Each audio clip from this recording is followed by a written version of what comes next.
புளியந்தோப்பு குடிசை மாற்று வாரிய கட்டடத்தில் லிப்ட் பழுதானதால் 6வது மாடியிலிருந்து முதியவர் விழுந்து உயிரிழந்தது அதிர்ச்சியை ஏற்படுத்தியுள்ளது.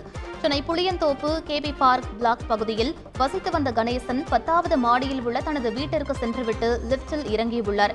7வது மாடியில் லிப்ட் பழுதாகி நின்ற நிலையில் உடனடியாக வாட்ச்மேன் மற்றும் லிப்ட் ஆபரேட்டர் மேலே சென்றுள்ளனர்.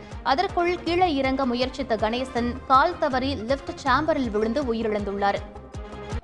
வீட்டுக்காரருக்கு பேர் கணேசன் சார், என் பேர் மலர். எங்கள் வீட்டுக்காரர் வந்து 60 வயசு.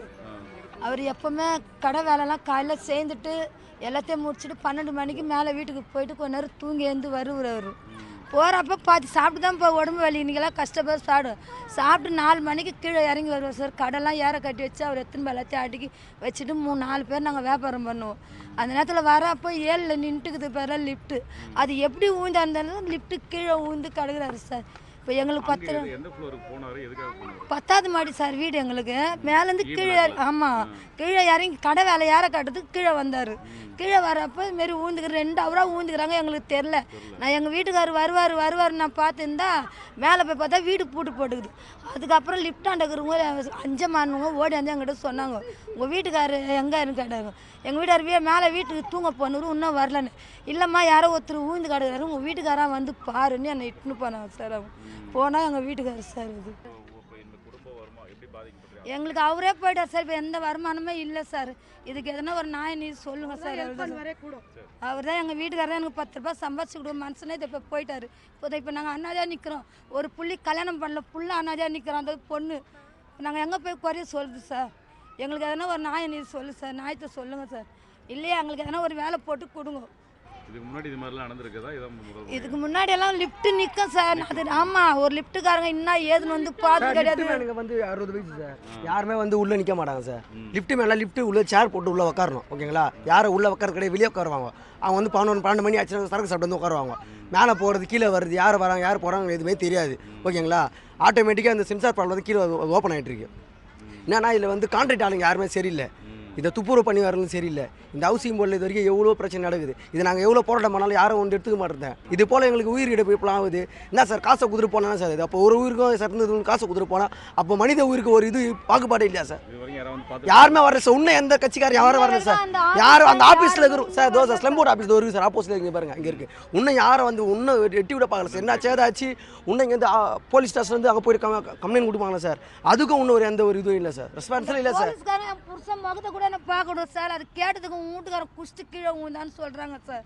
தூக்கி ஏந்து வர குஷ்டி எப்படி சார் வருவாங்க?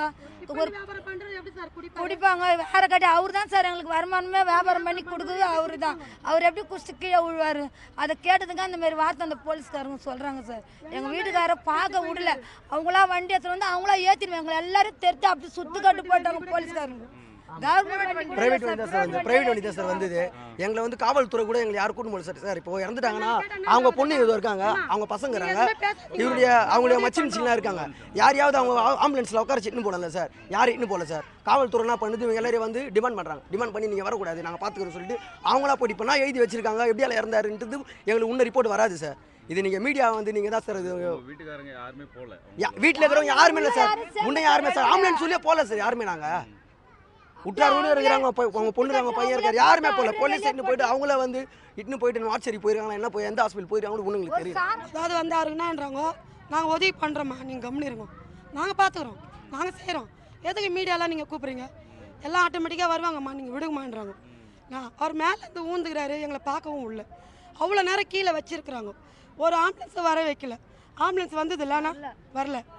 ஒரு ப்ரைவேட் ஆம்புலன்ஸ் வந்து ஏற்றின்னு போகிறாங்க. நாங்கள் எவ்வளோ போராடுறோம் சார், நீங்கள் விடுங்க, நாங்கள் மீடியா வர வச்சு நாங்கள் பேசுகிறோம். இன்னும் நடந்து இவருக்கு ஒன்று இல்லை இந்த இழப்பு, எல்லாருக்கும் இது பாதிக்கப்படுது. நாளைக்கு எவ்வளோ குழந்தைங்க ஏறுவாங்க, வயசானவங்க ஏறுவாங்க சார். நாளைக்கு எல்லா ஜனமும் கீழே இறங்கும். எல்லாமே ஆடுது சார். இருங்க, லிஃப்ட் எல்லா லிஃப்ட்டும் ஆடுது சார். ஒரு லிஃப்ட் கூட சரியில்லை. எல்லாம் இன்னொன்று வயசானவங்களை உட்கார வைக்கிறாங்க. அறியாத வயசுங்களும் கிடையாது, எல்லாம் வயசானவங்க, கை கால் இல்லாதவங்க, ஊனமுற்றவங்களை தான் உட்கார வைக்கிறாங்க. அப்புறம் எப்படி காப்பாற்றுவோம் எங்களை? என் மாமா உயிர் போச்சு, அவரை காப்பாற்ற ஒரு ஆள் கூட இல்லை. அவர் எவ்வளோ துடிச்சிருப்பார். யாருன்னா காப்பாற்றுவார் தானே அவர் நின்று இருப்பார். 7ல் நின்றுக்குது. 7ல் நின்னவோ அது சாஞ்சிக்குது அந்த லிஃப்ட்டு. அந்த சைடு ஊந்துக்கிறார், உள் சைடு ஊந்துக்கிறார். உள் சைடில் வந்து இப்படி ஊந்துக்கிறார். விழுந்து அப்படியே தலையில் மட்டும் ஃபுல்லாக அடி, ரத்தம் முகம் வந்து கீழே கிடக்குது. அப்புறம் எப்படி சார் குடிக்கார உயிர் தான் இது? கடை வேலை எல்லாமே செஞ்சுக்கிறார். குழம்புலேருந்து பிரியாணி எல்லாமே செஞ்சு மேலே போய் குளிச்சுட்டு வர போனவருக்கு இந்த நிலைமை. சொல்லுங்கள், உங்களுக்கு கோரிக்கை என்னம்மா அரசுக்கிட்ட? எங்களுக்கு கோரிக்கை என்னென்னா எங்கள் மாமாவுக்கு நீதி வேணும், நியாயம் வேணும். இந்த இடத்துல லிஃப்ட்டுங்க சரியில்லை, எல்லா மக்களுக்கும் பாதிப்பு இது. இதுக்கு எங்களுக்கு இவங்களும் டிஃபன், எங்கள் அக்கா டிஃபன் வியாபாரம், எங்கள் மாமா கூட இருந்து மாமா இருந்து தான் அவங்களுக்கு ஹெல்ப் பண்ணுவார். இப்போ மாமா இல்லைன்னா அதுக்கும் சுகர் உடம்புல ரொம்ப உடம்பு சரியாதவங்க, அவர் தான் ஹெல்ப் பண்ணுவார்.